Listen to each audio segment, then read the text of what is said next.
We start with a special Swede who's with us, who's been with us for the whole time. So the first question of the day, Robert, what do you think of the Iceland chances on Sunday? I think they're really good. Thank you. Go ahead, Robert. You can have the first question as usual. Yes, thank you. I have one question for Lars and one for Einar. I'll start with Lars, age before beauty, as I used to say. Let's say, I don't know if you noticed, but you are not only extremely popular in Iceland and in the rest of the football world right now, but also in Sweden, where your popularity is huge everywhere. On the streets and in the squares, in the newspapers, among the kids and the social medias. Have you noticed this? Do you have any own examples of this popularity, and what does it mean for you? That was a lot of questions. Yeah, it was difficult to remember. Age before beauty. I won't comment about your looks, no, of course I noticed that. I mean, I talk to people back home, and I a little bit go into internet so I can see a little bit what is happening. But of course, it's always nicer to be in a positive atmosphere, of course. But the most important thing is what's happening down here and what we're doing here. So. Just to give you an example, Einar and I changed a little bit yesterday evening with a team meeting to try to, I don't know, be a little bit the devil's lawyer or something, but it was a lot of things going on, of course, so now we're starting to get everybody down on earth again, so whatever happened outside, we have to handle it, but yes, on your question, it's of course very, very positive to be in a positive environment. Okay, and the question for Einar, I think it's fair to say that in most of the France games, the France team has had a little bit of problem to score in the beginning of the games, and then they score after a while. Now they are under very big pressure to score against you. How can you emphasize that negative feeling for them and benefit from that feeling? And as a bonus question, there are French journalists that's promised on Twitter that they will swim to Iceland if you beat France. Will you let them swim? Wish them good luck. First of all, I wouldn't recommend swimming to Iceland. Normally I live in an island just south of Iceland, and it's a 3-hour sailing trip to the mainland, and I would not recommend swimming close to Iceland anyway. No,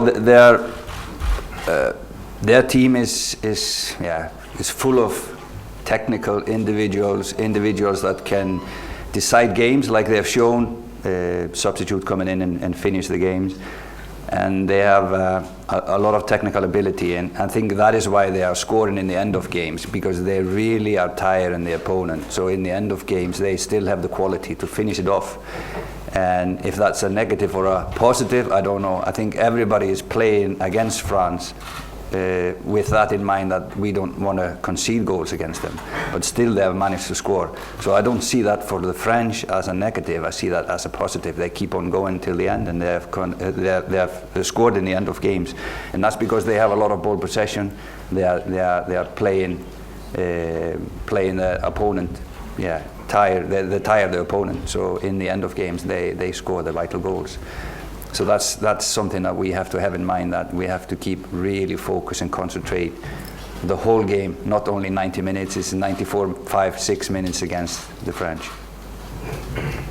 Yes. Patrick from Swedish TV, question for Lars and Martin Emir. Lars, first of all, you were actually working with Sweden in 94 when you were scouting Brazil, and I believe you remember 1994, the World Cup. Is this pretty much the same feeling that a national team is doing something that nobody thought they could do? Yeah, maybe a little bit. My experience, I spend rather much time with the team, of course, but I was traveling a lot all the time all over US. But also as you know, the information you got, as I remember it in US, I don't think anyone understand how big it was in Sweden, because you didn't have internet and things like that, and I don't think we had more than a couple of mobile phones at that time inside the squad. But in afterhand, when you came back to Sweden, you could definitely, I think, compare it with how it was in Sweden then and how it is in Iceland now. And I also feel a little bit, as I can remember, it's a long time ago, but a little bit the same atmosphere inside our squad as it was in Sweden's squad that time. And the question for Henry, what has Lasse meant for you as a coach, and what has he taught you, if anything? Make it short, please. No, you have to realize that Iceland is a country where there's only amateur football, and the coaches who are coaching there are amateur coaches. So to have a guy coming to Iceland with all his international experience, I think he was 12 when he started to coach in international football, or 13, I don't know. But he's been all his life working on this level, and to have a guy like that come in to teach us how to do things is priceless. And he's leaving that legacy, and he's leaving all that knowledge in the hands of the Icelandic FA. So I'm not the only one who is benefiting from it. The whole of FA is benefiting from all his lifetime experience in international football, and that's not many in the world that has this experience. So probably we don't realize how much he leaves in the hands of the Icelandic Federation. Sorry about that. I don't know you. I know you don't like compliments, but it's priceless. It's absolutely priceless for us. Yes, second row from back, yeah. I set up for Marca, my newspaper. I would like to know what do you think, two questions for both. What do you think when the people say that the Iceland national team is like Leicester City, the Premier League club? Because in Spain speak a lot. And it's not normal to see two coaches in the national team. How is your way of working? Thank you. Normally, I do all the talking, like you see. No. I really would like things to end like it ended with Leicester City. If you want us to talk about them, I think they played on their strengths, and we are trying to do the same. We're trying to play our strengths in the national team. And it's nothing. I think there's the same team spirit in both teams, our team and Leicester City. So we are willing to work for each other, and that's the only way for a team with maybe players with less individual qualities. Like if you compare Iceland against the French team, they have players almost in every position playing Champions League games day in and day out, and there's not many in the Icelandic national team that's playing Champions League. So you can see that in the individual qualities that they are superior in that area. So we have to be collective and work together to make up for that. What was the second one? It's not normal to see two coaches in the national team. How is your way of working? We use the Swedish way. We talk until we agree. Or you can say we are a little bit unnormal in Iceland. We go our own way. Now, to be quite serious, I mean, I think this is also overestimated. It's always a team behind the team, so to speak. I mean, we work almost exactly the same, Heimir and I, as I did with Tommy and Roland in Sweden. It doesn't matter. It's a formality if you call yourself head coach or assistant coach, in my opinion. So, I mean, it's not much anyway have changed since we did it like this. And I think it was really a good way for KSI to do it, that Heimir wants to go on and I will stop, that we did that arrangements like this. But for me, it's just a formality. Very good. Hvernig hefur þér persónulega gengið að takast á við þessa miklu athygli sem að íslenska landsliðið hefur að fá? Svo staðreynd að þú tannlæknir fréttaefni allan heim. Finnst þér einhvern veginn vera að gera lítið og þínum verkefni í þessi þjálfarateimi eða atvinnuleysins með svoleiðis tali? Og hvað finnst þér þá eins og ég sagði athygli heimsins á þér? Nei, ég hef ekkert verið mikið að skoða fjölmiðla eða hvað að koma það, en það bara mikið að gera hjá okkur og ég held að sé svo mikilvægt fyrir okkur, ekki bara okkur Lars og heldur bara allt staffið og alla leikmenn að vera ekki að velta sér upp hvað allir aðrir að segja. Það myndi æra óstöðuðan að vera að skoða allt það sem skrifað, Þannig að ég hef voða lítið verið að velta mér upp úr þessu. Okkar hlutverk að einbeita okkur núna að því hvernig við getum unnið Frakkland. Kannski þegar ég verð eldri þá fer ég að skoða hvað var skrifað og ég hef bara engar áhyggjur af því. Núið það sem skiptir máli. Það það sem þú gerir í núinu. Það í rauninni ræður því hvert þú ferð í framtíðinni og hvað gerist í framtíðinni. Þannig að við verðum að vinna vel í núinu til þess að við náum allavega einhverju á móti liðum eins og Frakklandi og því meira og betur sem við vinnum í núinu, því meiri líkur á því að við gerum eitthvað á móti Frakklandi. Þannig að það gildir að saman með mig eins og alla aðra og eins og leikmennina líka að það sem aðrir skrifa það hjálpa þér ekki neitt. Þú hjálpa þér bara sjálfur í því sem þú ert að gera. Okay, first summary of the day. So wish me luck, huh? Good luck. Question was to Heimir, how have you dealt with the pressure, basically? Pressure in media and other. Well, I haven't read much media. I've been keeping busy. It's important not to read everything and to soak everything up in the media. We are just focusing on how to beat France. It's what's happening now is what matters. What we do now determines the future. Good summary. Thank you. Moving on. I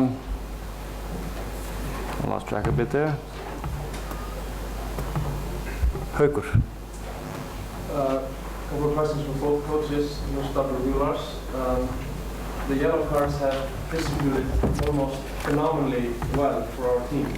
There were 7 starting players that had caution on the back before the England game, and then 2 midfielders that quite incredibly had not gotten a yellow card before, the only ones. How important is that, and is this a coincidence or just smart play?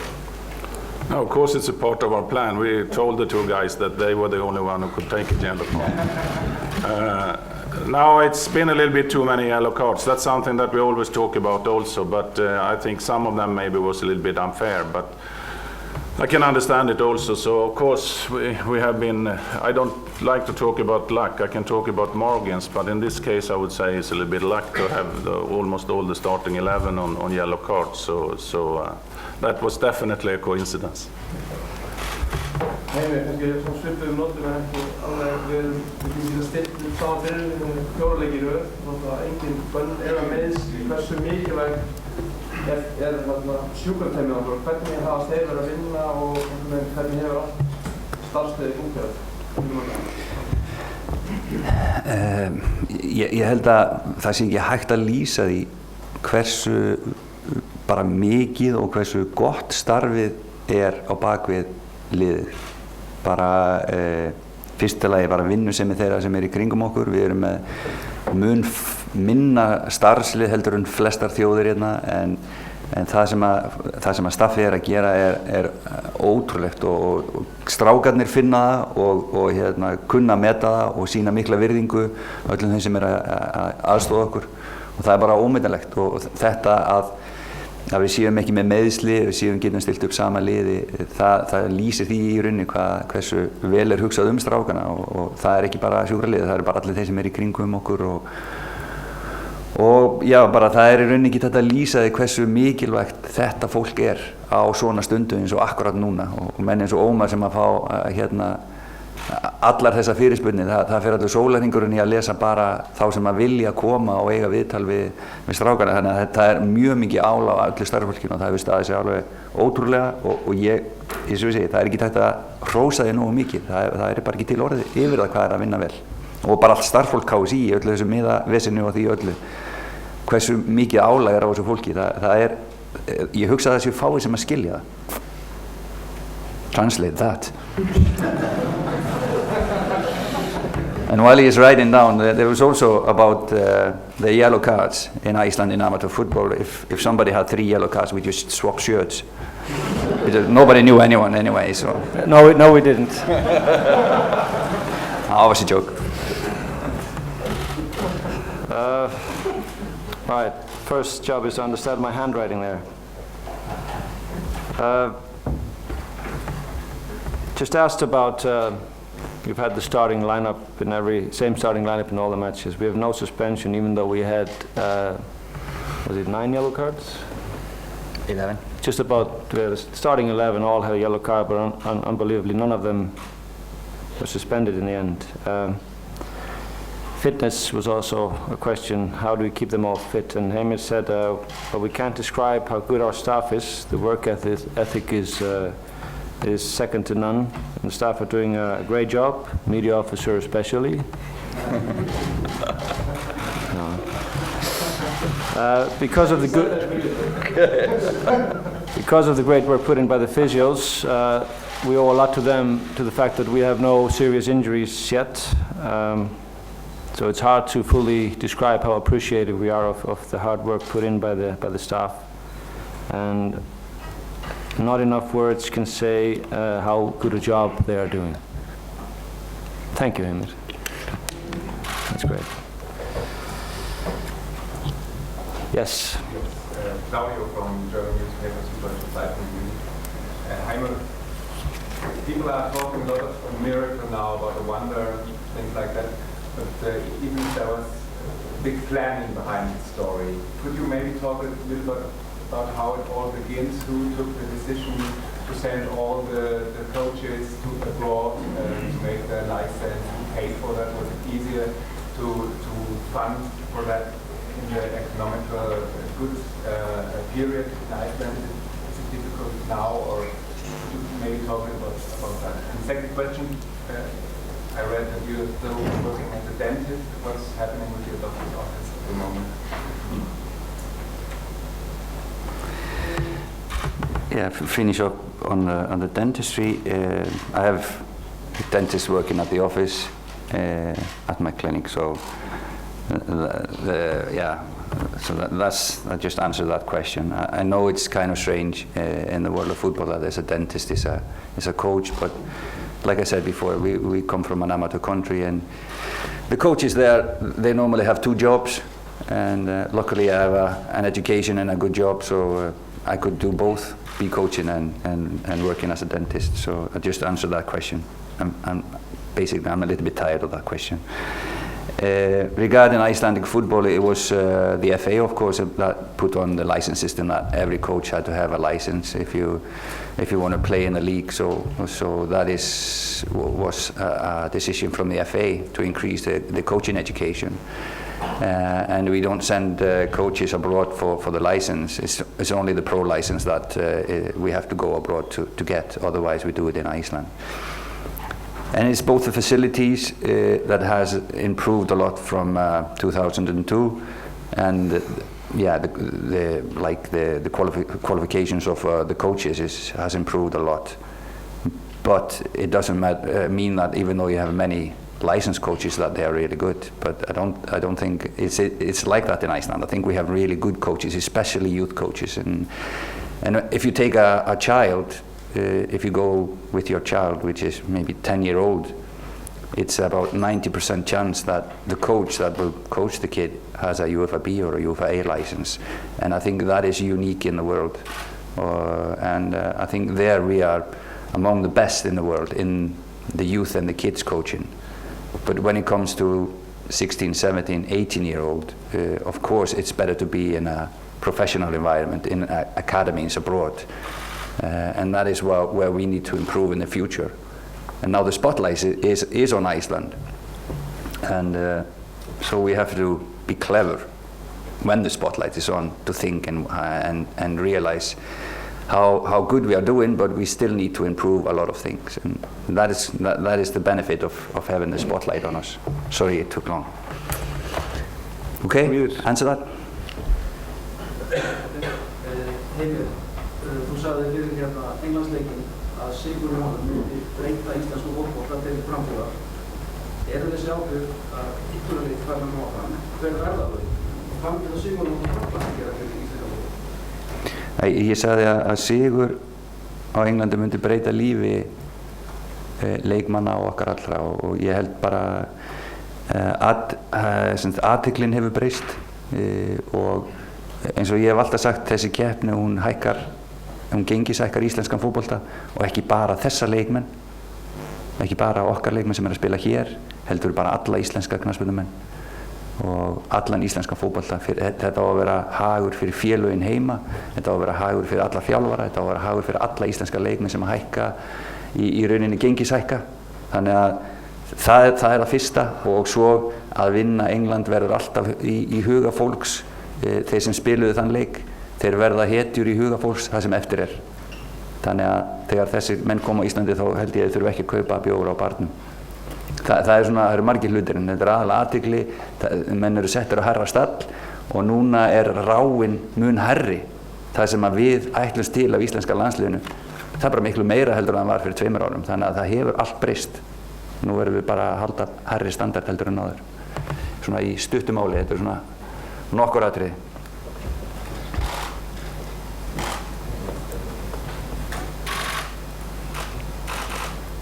Bear with me.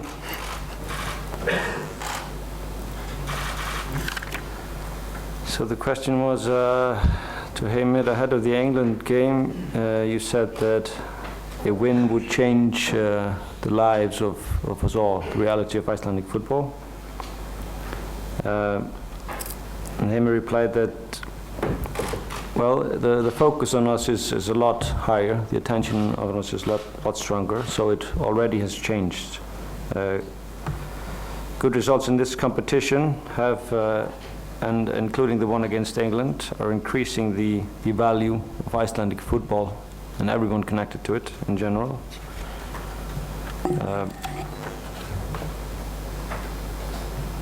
People will all remember the win against England and our results in this competition. We have raised the standard of Icelandic football, and we will maintain that standard and keep pushing forward.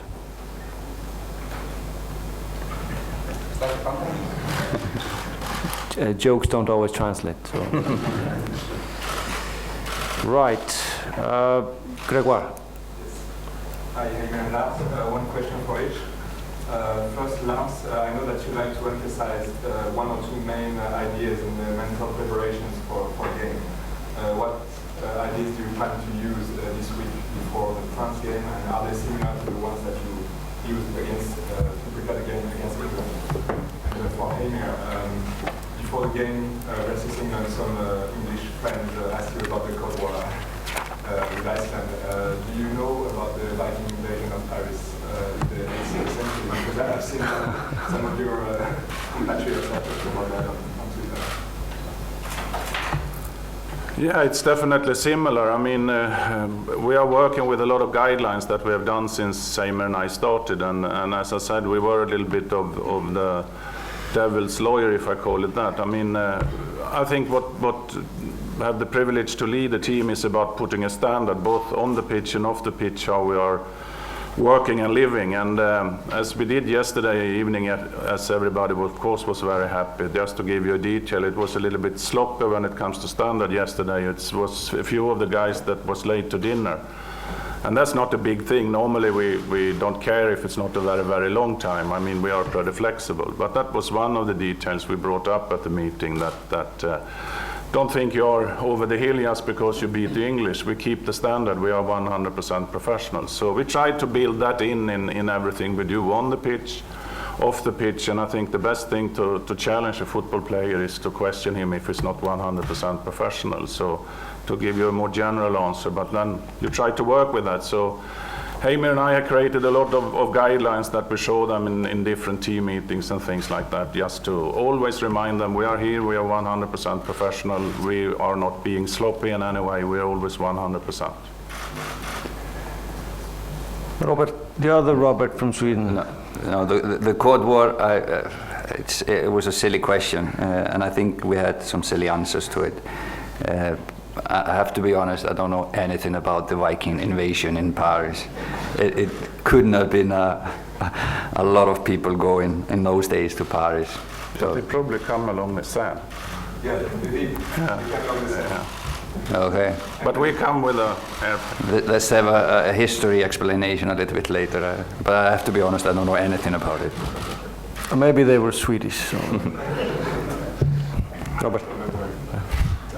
Going back to 94, Lars, we didn't go all the way with Sweden. What lessons do you think Iceland learned from that tournament for Sweden?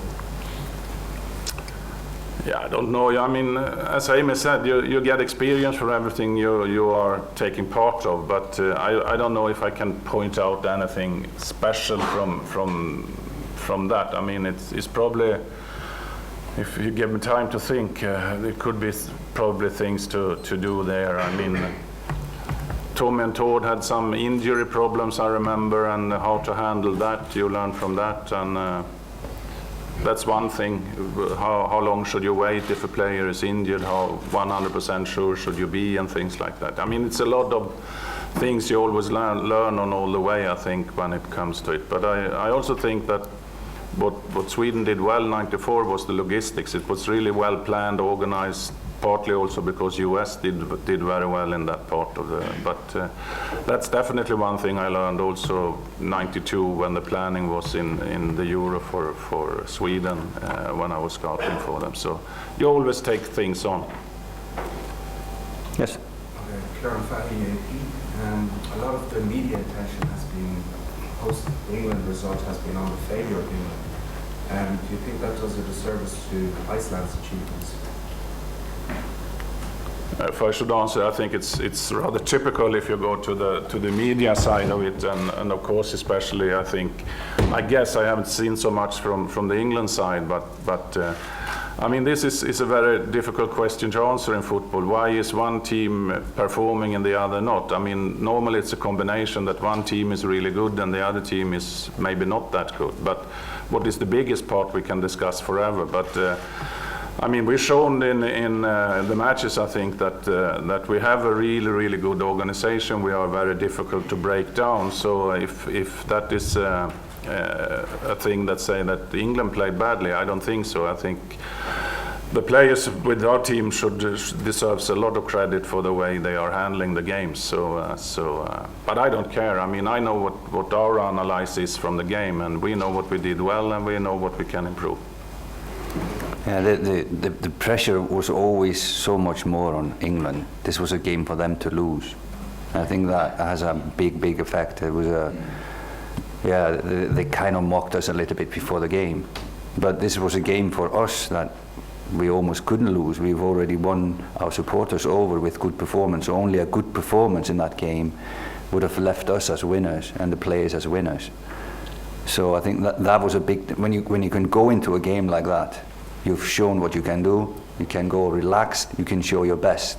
And that's again against France. That's exactly the same. We can go relaxed. We can show the best we can do. We don't have the pressure of the world that we need to win the game. Of course, we're going for the win, but we don't need to win the game. The world is not going crazy if we don't win France. So that's a big benefit to us. And that was a big pressure on the English. You can see that we see these players play day in and day out.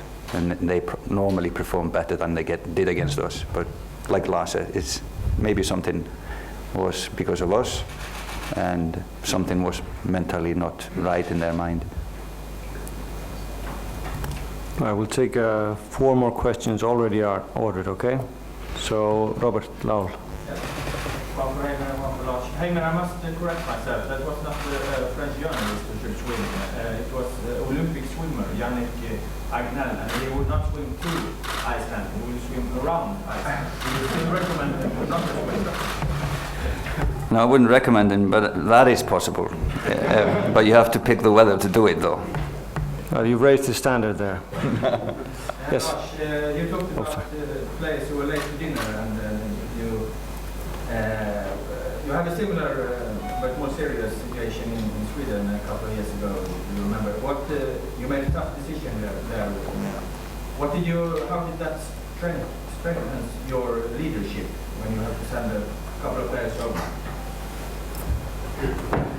I really don't know if that strengthened my leadership in any way. I mean, you end up. Fortunately, it's only happened once that I had to take such a decision. But I mean, probably I learned from it in some way. I mean,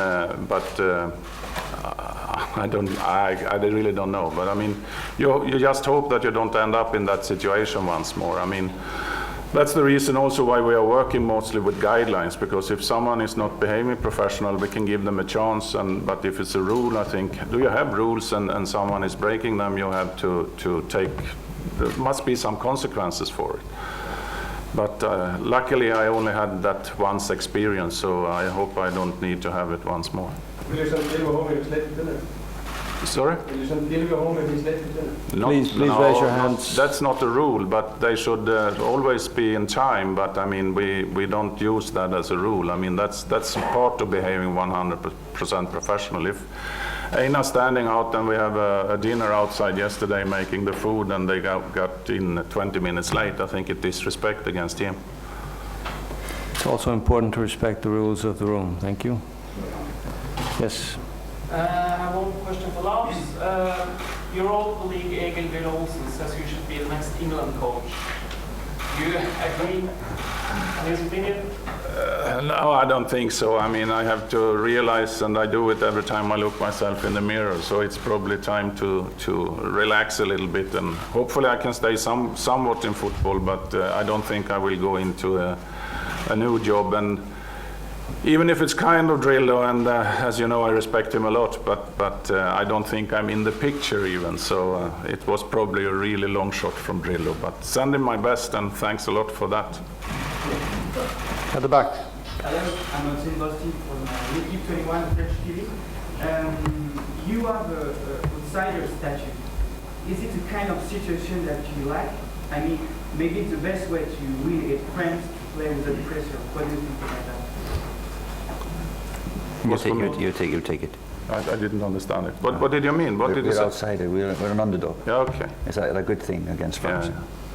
No, I think Heimer already answered that question. I mean, when you're playing now, when we're working with our team, I mean, no one has expected this, and I think what maybe is the most difficult to handle is expectations. So I don't mind being an underdog. I mean, as long as we in the group, the players and the staff, believe in ourselves, I think it's, like Heimer said, it's always a benefit to be underdog. And I think Heimer put it really good that France, of course, have really high expectations like they have in England, that if you can't beat Iceland, then it's not good, to put it very kindly.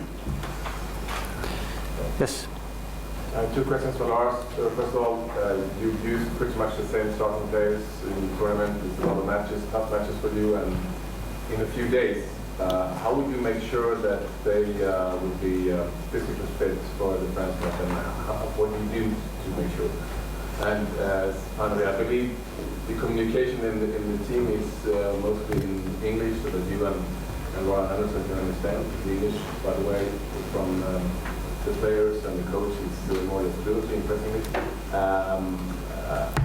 How much understanding can you get? And, you know? The last question was easy. I understand very little. I, of course, learned a lot of words, but when they start speaking like this, I'm totally out in the dark. So that's a negative part of my job, that I miss the informal talk a lot.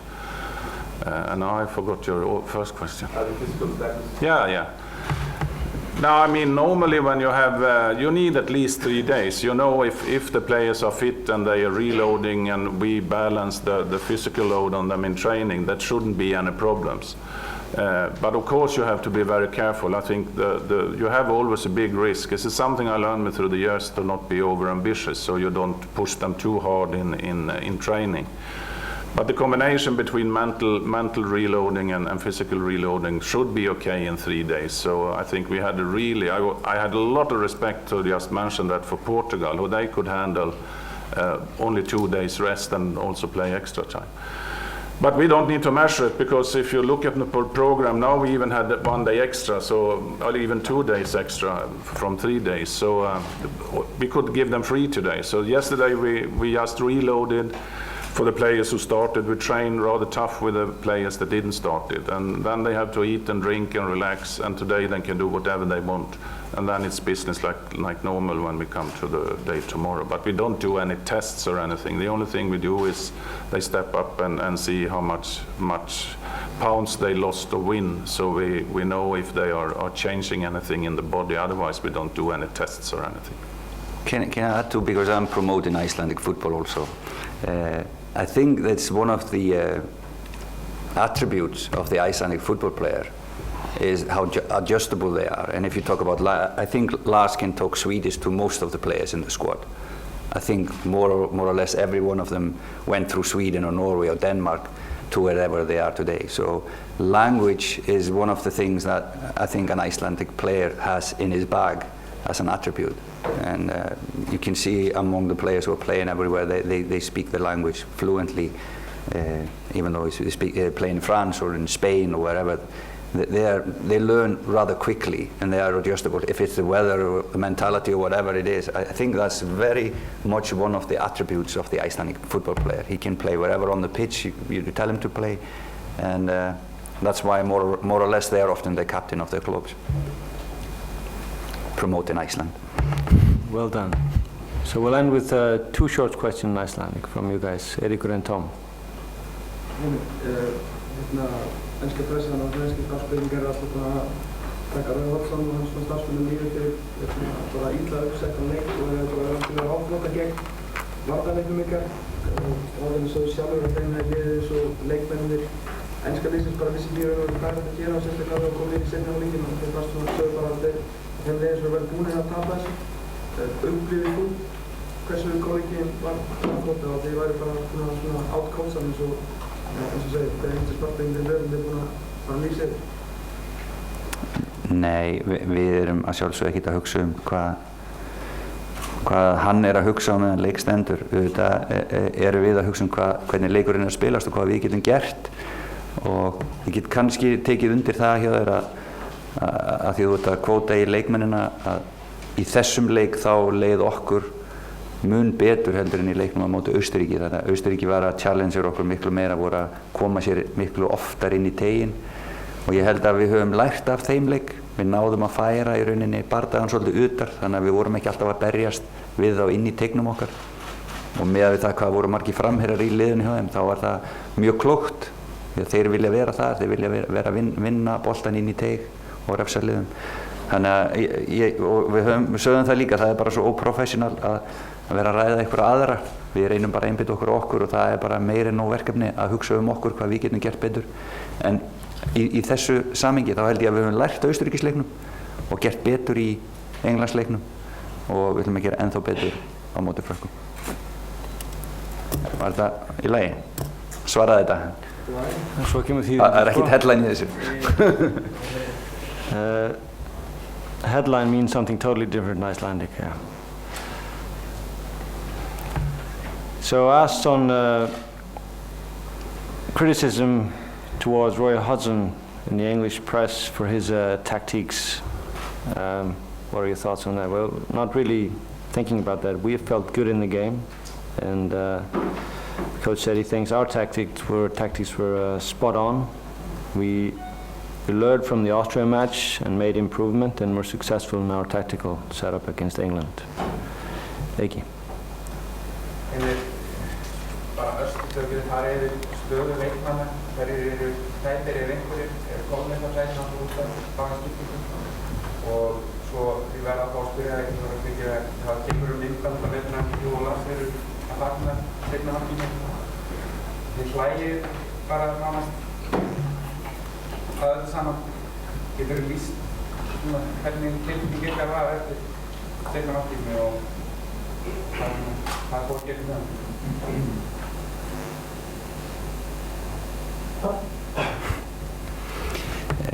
Nei, þetta hafi ekki verið bara léttir. Eins og við sögðum þá var sennilega það versta sem gat gerst í þessum leik var að fá á sig mark strax í upphafi. Leikplani var auðvitað að fá ekki á sig mark. Þannig að geta svarað í strax var sálfræðilega rosalega mikilvægt. Ég held að allir séð það að það fór okkur þegar við fengum á okkur mark í byrjun, en það fór miklu meira englendingana þegar við skoruðum 1-1 og ég tala nú ekki 2-1, þannig að ég held að þetta hafi nú bara verið svona léttir og bara einhvern veginn það er svo margt búið að ganga upp, fast leikatriði og við skorum, var það margt sem við vorum að tala ég veit ekki hvort markið það var. Þetta markið á Kolla, þið sittir stóðuskir og eitt hægt og brosa úr þeirri. Þetta var bara gaman. Það var mikið eftir að leiknum og þetta var gaman á mómentinu. Það var ekkert sérstakt á bak við það. Fyrsta spurningin var hvað? Staða leikmanna eitthvað meittir tækur og Kolli eitthvað verri eftir leikið? No. The second question was about the fitness. Omar doesn't need to translate, so I take it in English. Everybody is fit. Everybody is really happy. Coleman just wanted to come off. He was tired, so that we were going to change a striker. So he wanted to be the one who came off. And for us, it didn't matter that much at this stage. They were both doing a hell of a job. So that was the reason. He was not injured or anything when he won. He was just tired, and it was clever of him. Okay. Thanks for today. You have the media schedule on our website. See you next time. Thanks for today. Merci beaucoup.